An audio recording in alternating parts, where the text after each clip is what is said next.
Good afternoon, everyone, and welcome to our live coverage of the latest mission from Vandenberg Space Force Base. I'm Will Robinson Smith. I'll be conducting our commentary for the duration of this coverage.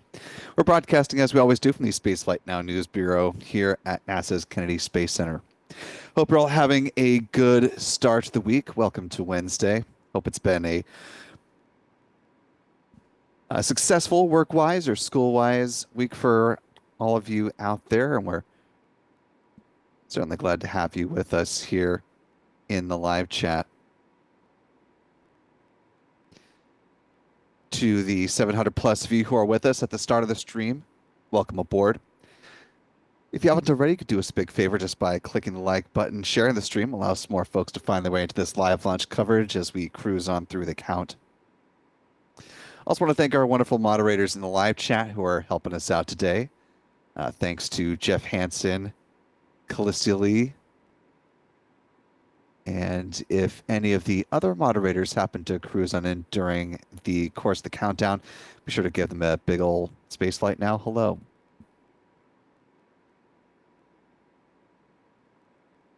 See, we've got some folks checking in from Salisbury, Maryland, from Georgia, from Holland, Santa Barbara, Jacksonville, Florida. Let us know that you're here with us, and let us know where you're watching from. Always good to see where in the world y'all are popping in from.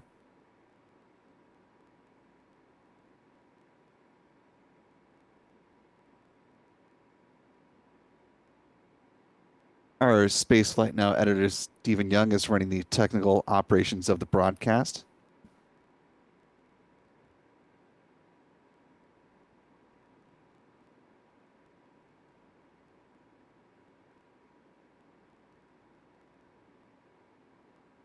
Our photography team has this launch off since this is, of course, a Vandenberg, California launch. But we do have our friend and newest member of the Spaceflight Now team helping us out, Mr. John Pisani. For those of you who are not with us for the NROL 69 launch, John is still with the fine folks of Cosmic Perspective, but for Cape-based launches, he's going to be helping us out with photography and launch tracking and doing some other stuff behind the scenes as well. So certainly appreciate John being on board, being a part of the squad here.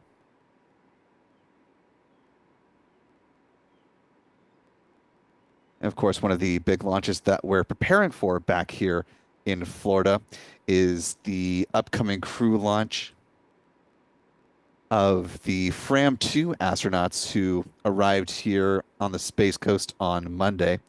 Currently in quarantine, getting ready to head up to space for a 3 to 5 day free flyer mission. Set to launch on Monday evening. Take a live look there at Launch Complex 39A. That is where the Fram-2 astronauts will depart. For those of you who have been checking in on this pad on our 24-hour stream Launch Pad Live, you'll note that the transporter erector has departed the pad here. It's currently inside the hangar there, just off camera to the right side of your screen. The Dragon spacecraft that will support these astronauts, the Fram-2, is in the process of getting integrated with the Falcon 9 rocket, and that'll roll back out to the pad for some pre-launch checkouts and a static fire test over the weekend in preparation for their launch on Monday.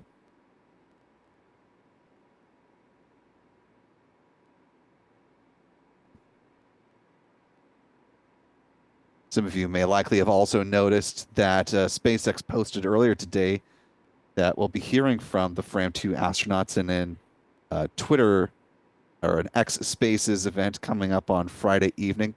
We actually had the chance to reach out to the Fram-2 astronauts and get some of our questions answered. So keep an eye out for some coverage stemming from that coming up here in the days to come as we get closer to launch. And some of that will be weaved into our launch coverage as well.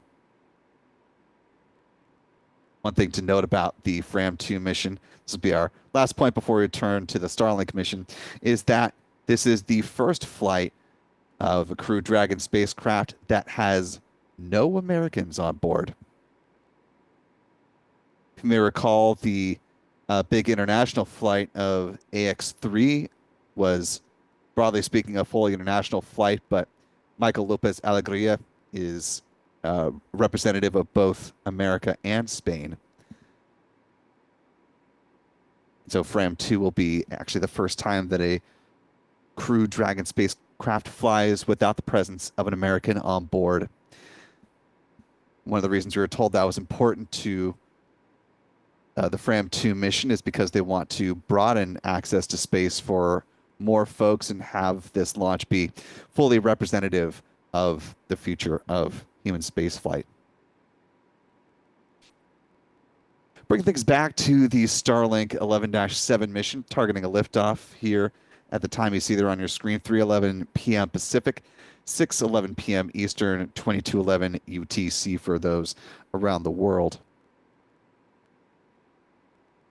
However, while this launches heading up in the afternoon time frame there in Southern California, or Central California, really, it is perhaps not the best of launch viewings here. And take a look at the GOES West satellite view here of California. You can see what I mean with the cloud cover rolling in off the Pacific Ocean, almost like waves crashing in from the ocean itself. But no, those are waves of clouds that are rolling towards the Golden State.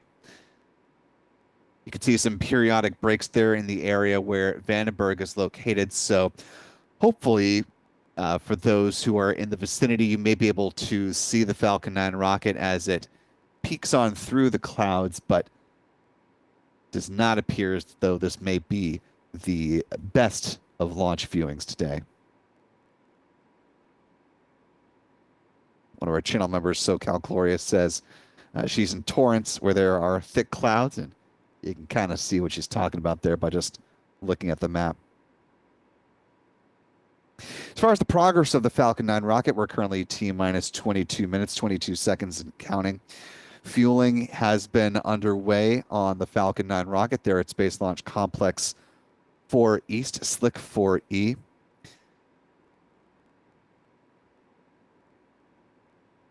So let's go ahead and take a moment to talk about the countdown timeline, the milestones that we've already been through, and we'll get you caught up to where things are right now in the countdown timeline.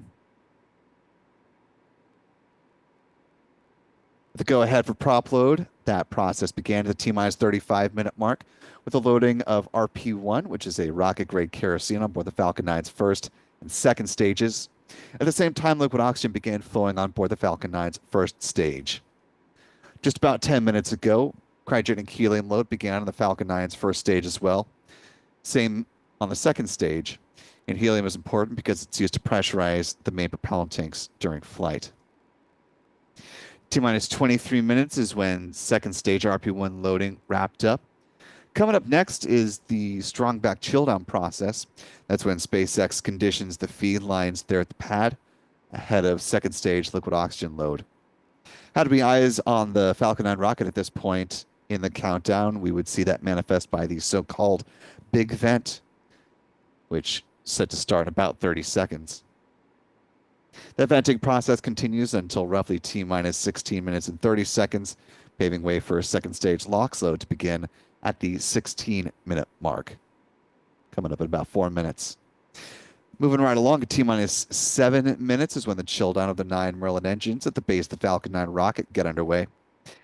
That's when SpaceX flows a small amount of liquid oxygen through the plumbing and turbo pumps. That's important because it helps protect those engines from the risk of thermal shock and damage during the startup sequence. About 6 minutes prior to liftoff, the first stage kerosene tank is full. T-minus 4.5 minutes, we'll see the strong back retract sequence. At this point, we'll have eyes on the Falcon 9, and just beneath the payload fairings, you'll see the clamp arms that are currently holding the rocket. Those will open up. Then the transporter erector there at Slick 4E reclines back about 13 degrees away from the Falcon 9 rocket.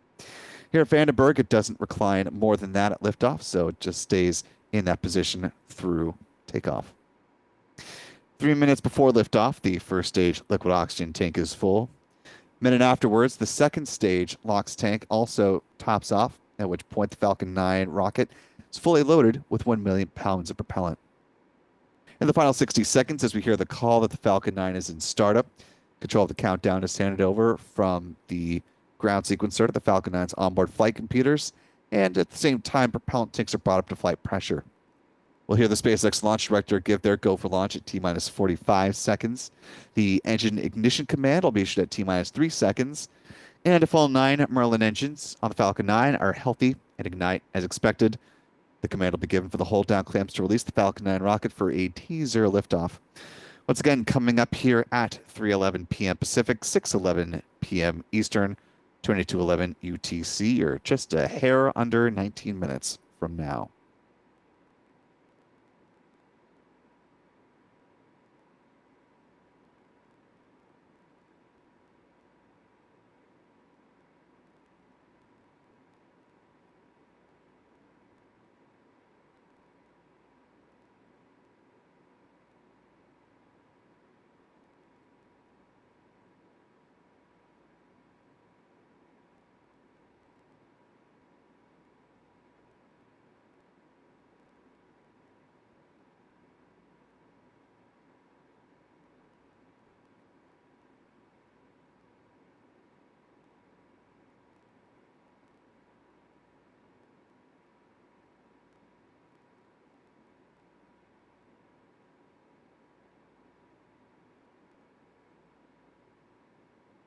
Now, T-minus 17 minutes, 57 seconds and counting.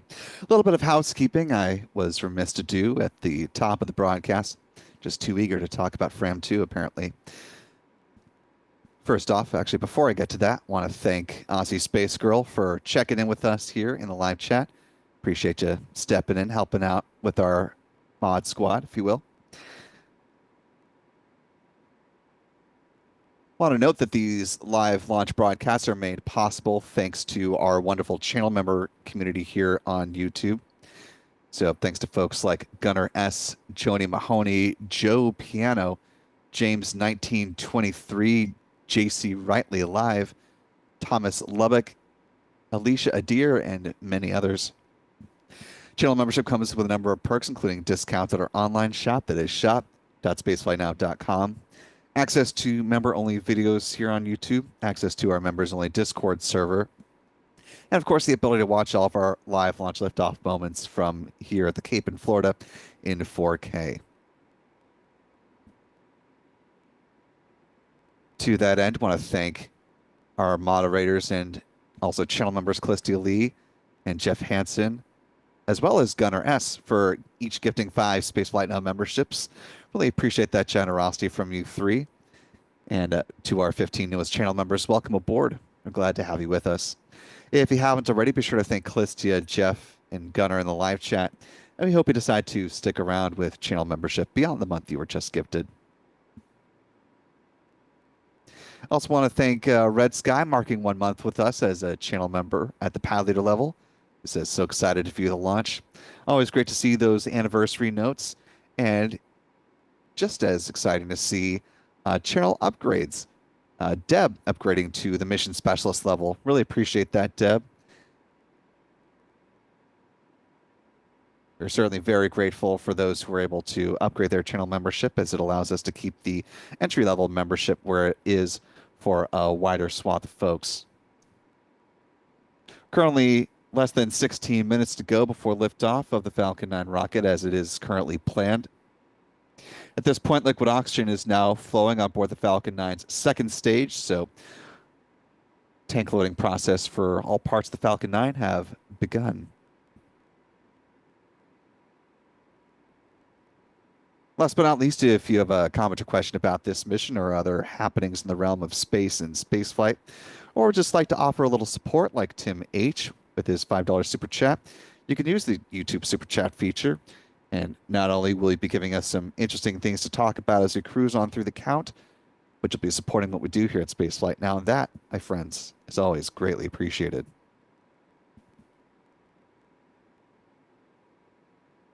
All that housekeeping out of the way, want to note there will be the similar pattern of flight that we've seen from the Falcon 9 rocket, once again on this mission today. Let's go ahead and talk about that now and introduce this for those who perhaps this is your first launch with us. Let's talk a little trajectory, shall we? Taking a look at a Google Earth view of Space Launch Complex 4 East there at Vandenberg Space Force Base. Once the Falcon 9 rocket takes off, it's going to be flying in a southeasterly trajectory, running along the California coast and that of Mexico as well. The rocket will follow that green arc there with the split of stage separation happening at the point where the orange arc begins. The first stage booster, B-1063, will target a touchdown on the drone ship called, of course, I Still Love You. If successful, this will mark the 122nd booster landing for that particular drone ship and the 423rd booster landing to date for SpaceX. SpaceX intends to recover not only its first stage booster, but also the payload fairings, which will splash down in the waters of the Pacific Ocean under the support of steerable parachutes. They'll touch down in the waters just a little bit downrange from where the first stage booster lands on the drone ship. Once in the water, SpaceX will scoop up those fairing halves, bring them back into port, examine them, refurbish them, and turn them around for future flights. The company is working to certify both its payload fairings as well as its first stage boosters for up to 40 missions apiece. In fact, the first stage booster flying today, B-1063, is going to be making its 24th trip to space and back, cementing its role as the second most flown booster in SpaceX's fleet. Couple missions behind B-1067, which has flown 26 times in total.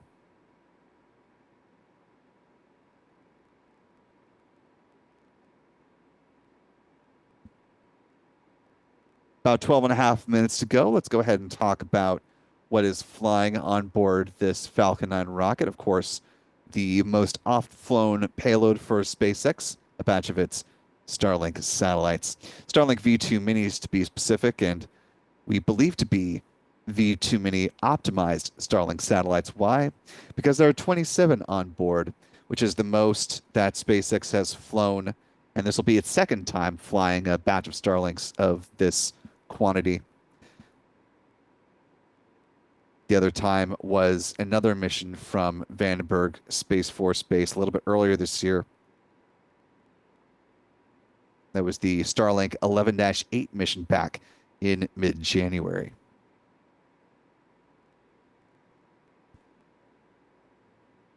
The optimized version of the Starlink V2 mini satellites weigh about 1,267 pounds, or roughly 575 kilograms.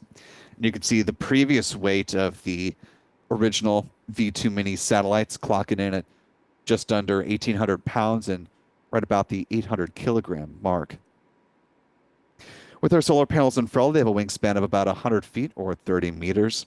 They use argon Hall effect thrusters for in-orbit maneuvering. They were built in Redmond, Washington, which is near Seattle. They'll be deployed about 183 miles or 295 kilometers in altitude at a 53-degree inclination.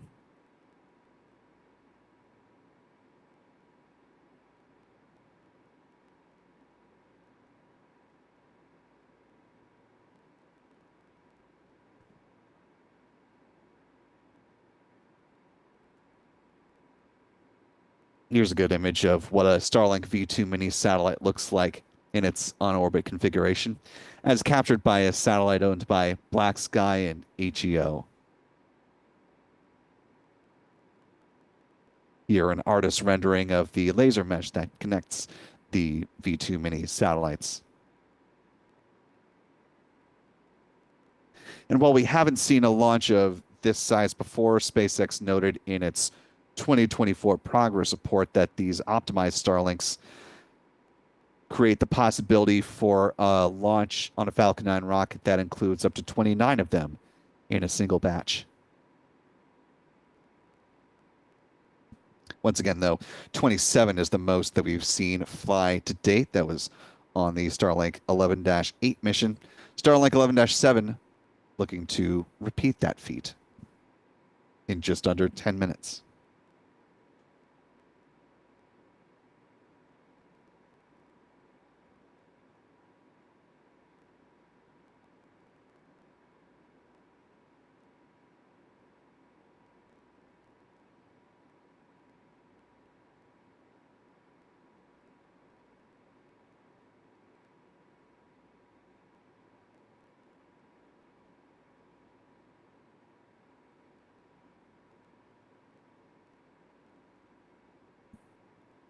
Time now T minus 9 minutes and counting. For those who have been watching Vandenberg, also eagerly awaiting for the flight of Firefly Aerospace's next Alpha rocket, sounds like we may have to wait just a little bit longer.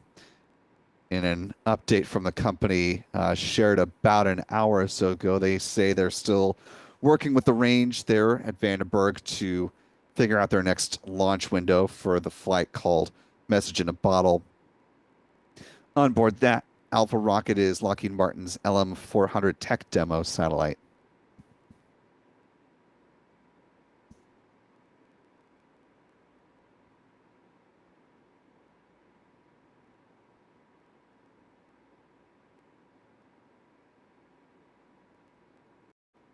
Originally, they had slated to launch in the March 15th, 16 time frame, but that was delayed and then delayed again due to weather. And now they're trying to find a slot on the range to have that mission go ahead.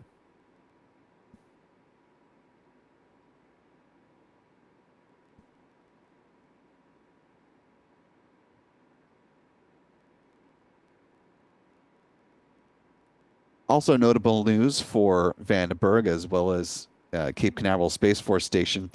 Earlier today, the U.S. Space Force has assured access to space, granted full certification to ULA's Vulcan rocket.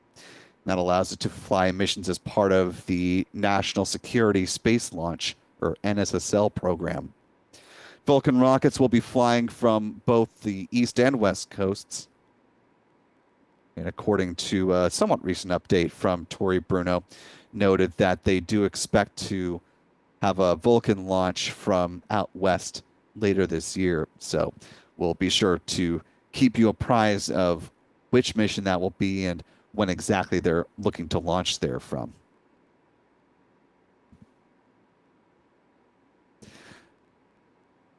Little less than 7 minutes now at this point. SpaceX is chilling the 9 Merlin engines at the base of the Falcon 9 rocket.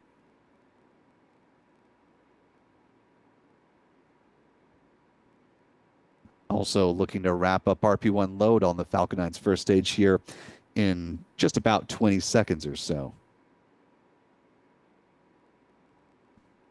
As we're approaching liftoff here, I want to thank the 5,600 of you who are joining with us live.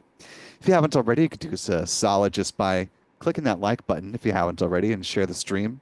Lots more folks to find their way in the final few minutes that we have here before liftoff. Also want to thank channel member Red Sky for a $5 super chat. Really appreciate that, Red Sky. As we mentioned, the Falcon 9 first stage booster that is flying today's mission is going to be launching for a 24th time. So before we go ahead and see the next departure of B-1063, let's take a moment, step back and talk about where it has been before you see where it's going next. Its launch journey began on November 21st of 2020 with the launch of the Sentinel-6 Michael Freilich, or Sentinel-6A radio altimeter satellite. Oh, goodness. That was followed by its first Starlink mission, Starlink L-28, a batch of 60 version 1 Starlink satellites on board that one. Next up was a mission for NASA, the Double Asteroid Redirection Test, or DART mission, which lifted off on November 24th of 2021. Tanks are pressing for strongback retract. we'll go through this list in the background, but we do have some views now of the Falcon 9 rocket, and you can see some nice breaks in the clouds, and thankfully, no fog hanging around Vandenberg as well right now, which is always a welcome sight. Given this outlook, and it may actually be a little bit better launch viewing than we were fearing it might be for folks in the area. So if you are able to get some views of the Falcon 9 rocket, we'd love to see what you capture. Be sure to tag us on social media. You can find us on X as well as Facebook Threads and Blue Sky.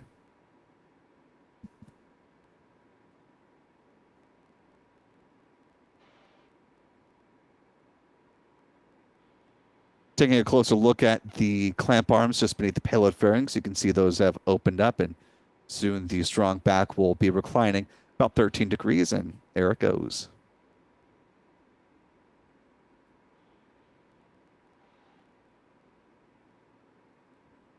Take a look off to the left-hand side of your screen there. You can see the clouds are a little bit thicker to the south of the pad, and of course, this rocket is flying in a southeasterly trajectory, so still may not be the greatest launch viewing as it makes its way away from the pad here, but hopefully there'll be enough breaks that some folks can have a little bit of visibility. Coming back to the booster history here, we had a run of about 6 Starlink missions. You had 4-11 on February 25th. 4-14 on May 14th, 3-1 on July. Stage 1 LOX load is complete. 11th, 2022, as you hear that call out for stage 1 LOX load. We should hear a similar call in about a minute for the second stage.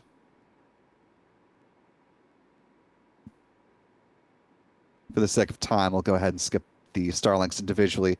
But following that run, you had the launch of Transporter 7 on April 15th. That was followed up by the Iridium Next mission on May 2023, May 20th of 2023, that is. Starlink 5-13 on July 7th. And the launch of the Space Development Agency's Tranche 0, 0B that is. That was September 2nd of 2023. A run of Starlinks from October 9th through July 12th of last year. That was followed up by a series of 3 missions for the National Reconnaissance Office's Proliferated Architecture constellation, believed to be Starshield satellites.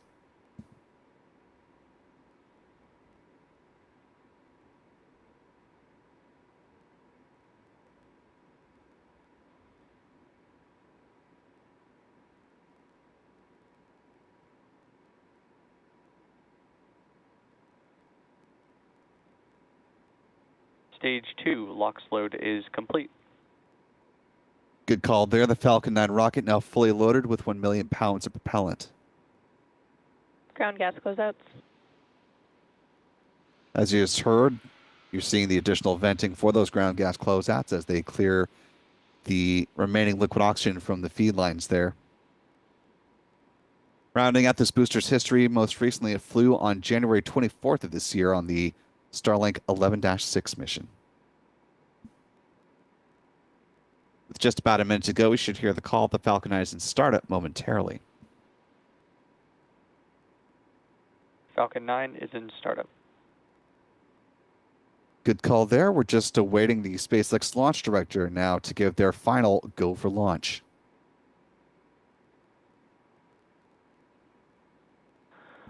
Launch director, go for launch. And with that, we're going to go ahead and step back on our commentary. We'll be back with you on the other side of liftoff with some additional comments. But for now, let's listen to the final 30 seconds before liftoff. T-minus 30 seconds.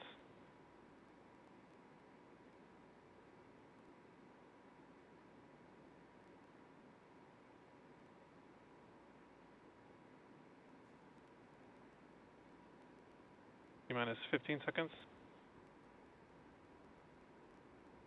T-minus 10, 9, 8, 7, 6, 5, 4, 3, 2, 1. Ignition. Engines full power. And liftoff. Go Falcon, go Starlink. vehicle is pitching downrange. Stage 1 propulsion is nominal.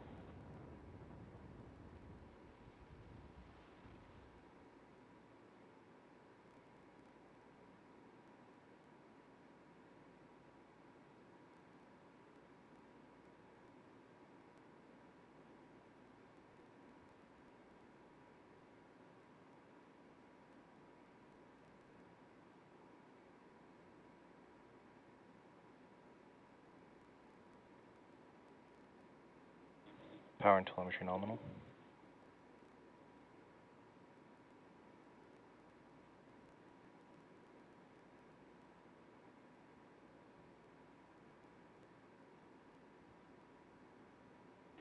Vehicle is supersonic. And a good liftoff of the Falcon 9 rocket.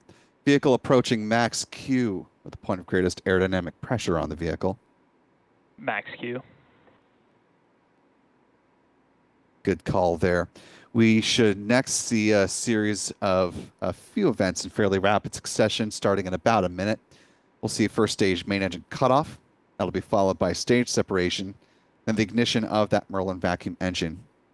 Should hear a call for engine chill on that upper stage in just a moment. Impact chill. Good call there, making sure that engine is thermally conditioned before it's brought into use.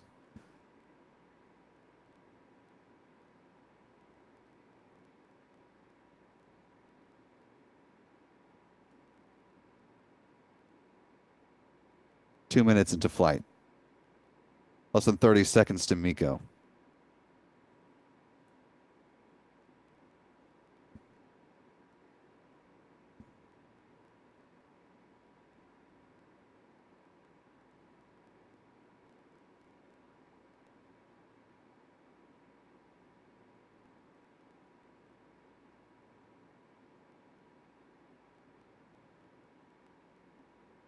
Main engine cutoff. Stage separation confirmed.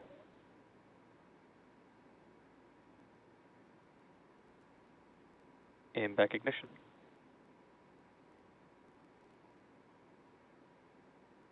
All good call-outs there from SpaceX.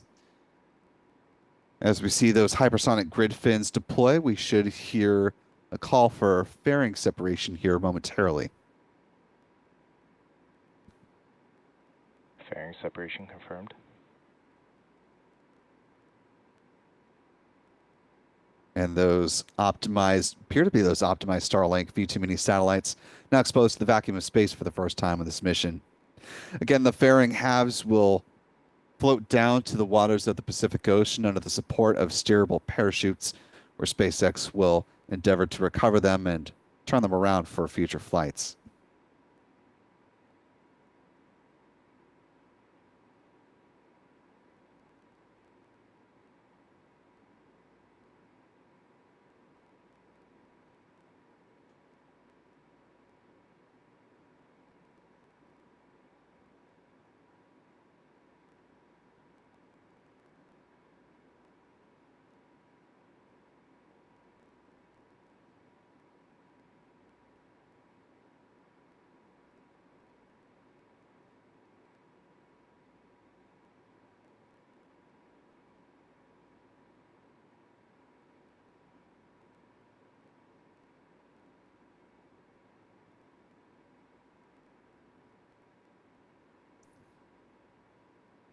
We're now a little more than 4 minutes into flight on this Starlink 11-7 mission.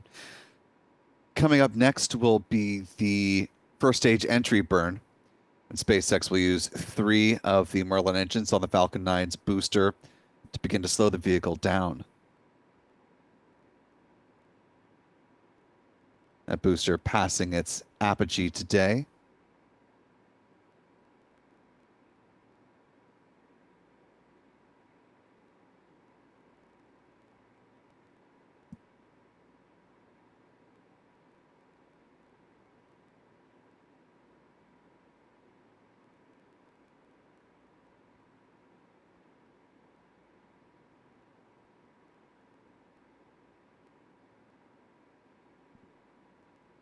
Booster peaking at an altitude of 116 kilometers.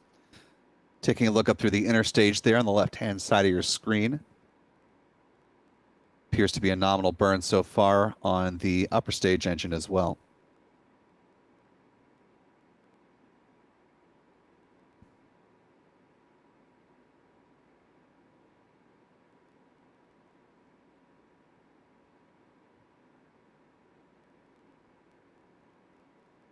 We're less than 30 seconds away from the planned start of that entry burn.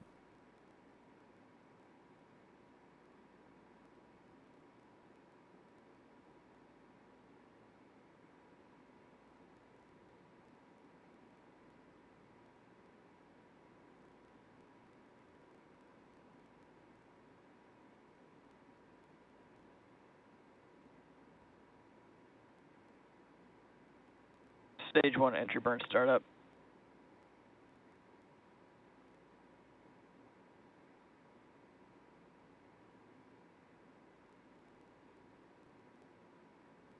This burn set to last a little more than 20 seconds in total.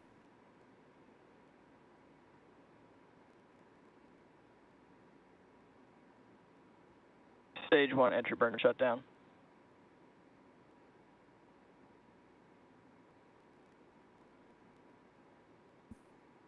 With the conclusion of what appeared to be a good entry burn, that first stage booster 1063 is now set to begin its landing Stage 1 burn STS is saved.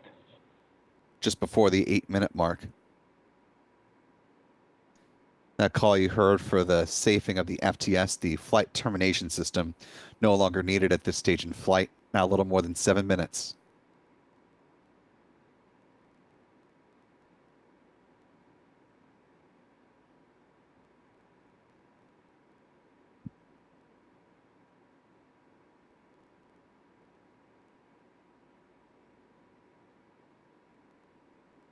Stage 1 transonic. Stage 2 FTS is saved.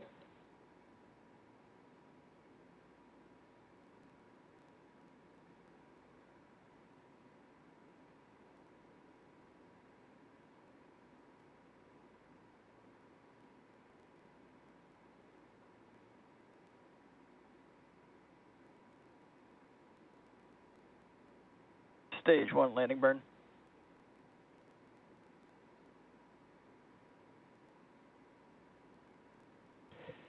Stage 2 terminal guidance.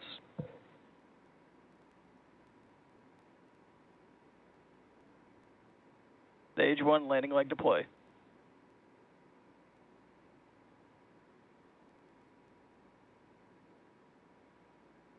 Stage 1 landing confirmed.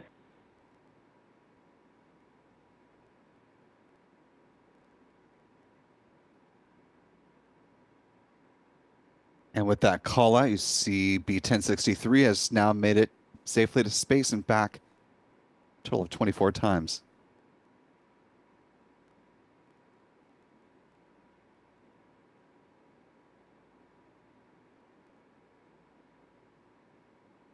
And back shutdown.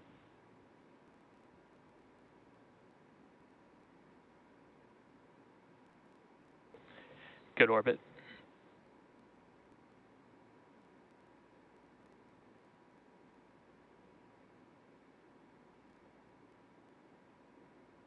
And a good confirmation of a nominal orbit insertion for the upper stage.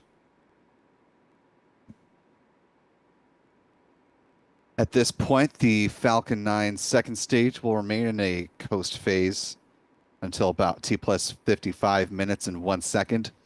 There will then be a brief 1-second burn to help circularize the orbit.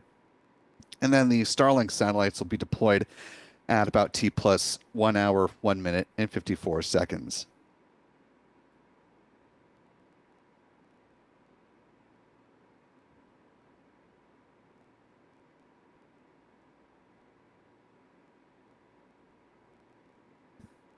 And with a good liftoff and landing of that first stage booster, we're going to turn to our mission stats here in just a second.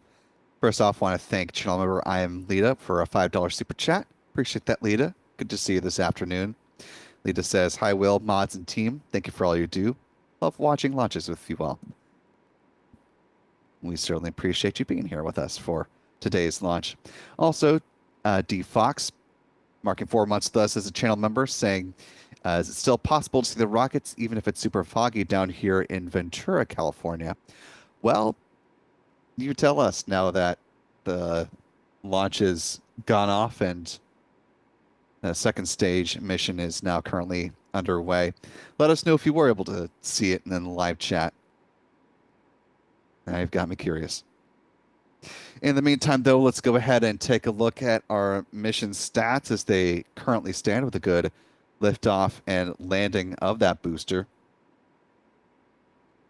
That marked the 24th flight of that particular booster, 1063 in the SpaceX fleet. That marked the 452nd Falcon 9 launch today. We'll get to 500 soon enough. This was SpaceX's 35th Falcon flight of 2025, the 394th Falcon booster reflight, with the launch of a booster that has flown at least once. No Falcon Heavies yet, no orbital starships either, so this was the 35th orbital flight of the year so far. 140th orbital launch within the last 365 days, the 117th orbital launch from Space Launch Complex 4 East, and the 206th overall orbital launch from this pad as well. Moving on to some recovery stats. This was the 122nd landing of a booster on the drone ship, Of Course I Still Love You. That marked the 336th SpaceX drone ship landing and the 423rd Falcon booster landing to date.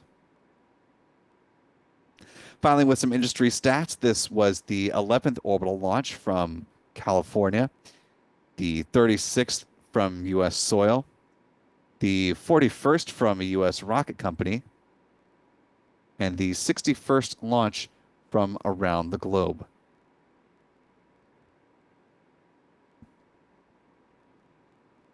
And so far, thankfully, there have been no orbital launch failures, so here's where the pie chart currently stands.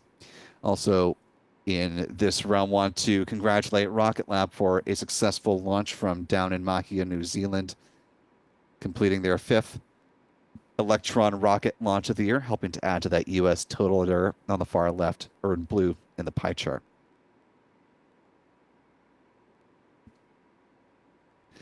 And with that, we're going to go ahead and wrap things up for today. Certainly want to thank all of you who have been with us for this live launch coverage. Big thanks to our moderators, Callistia Lee, Aussie Space Girl, Rick Donner, and Jeff Hansen for hanging out with us, helping to keep things kosher in the live chat. As a reminder, you can always head over to our website, spaceflynow.com, click that launch schedule tab, let you know the launches coming up in the near future. One last reminder, if we can go back out to the live pictures there at Launch Complex 39A. At any time, you can head over to our 24-hour stream Launchpad Live and keep tabs on this particular pad and watch for the hangar from which the Falcon 9 rocket with a Crew Dragon spacecraft Resilience will emerge in support of the FRAM-2 mission, which is set to launch on Monday. It is Monday, March 31st.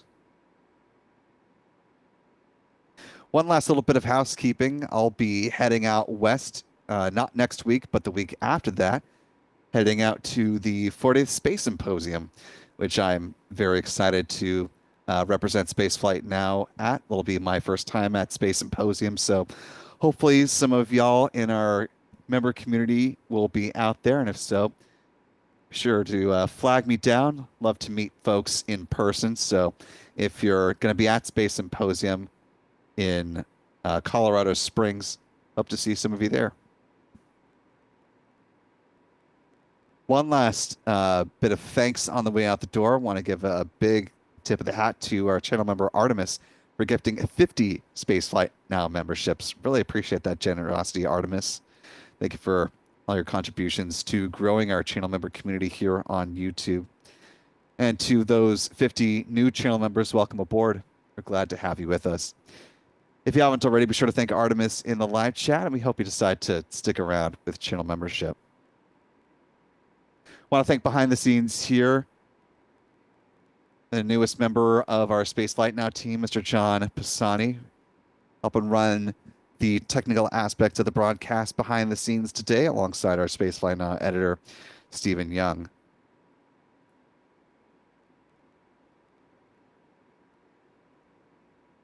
And lastly, but most importantly to thank, is you for wherever you've been watching this stream from. Certainly appreciate you being with us here at Space Flight Now, and we look forward to welcoming you back the next time we're here to cover a launch. And for all of us here at Space Flight Now, I'm Will Robinson Smith. Remember, be good to yourselves, be good to others, and we will see you next time, folks. Until then, bye-bye.